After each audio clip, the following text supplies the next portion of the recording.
This is a tutorial for band directors who need to add a sound effect into your main stage file. So let's say you've just been sent a new sound effect by your sound designer and you want to just add it quickly to your main stage file without having to send the entire file back and forth. So you're going to first just go to the patches on the left and make sure you find the correct patch. This one is at the beginning of the show.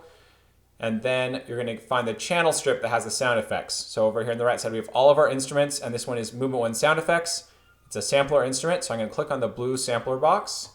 I'm going to deselect. I don't want to change any of the existing ones, so I deselect all of these sounds that are already there in the middle, and I'm going to click on Zone, and then Load Audio Files, and then go find that file. This one is drummajorsalute.wav. I'll open that.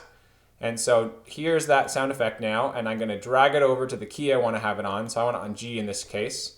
And make sure the velocity is 0 to 127. If it's less than that, then it might not trigger correctly. And then with the sound, I'm going to click one shot so that you don't have to hold it down. In most cases, you'd want that. This way it'll play the whole sound effect rather than having to hold the key down.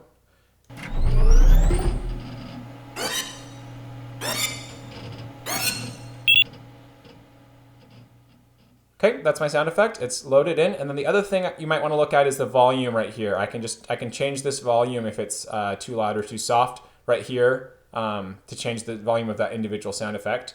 And that should do it. Now you've loaded in that sound effect into your show.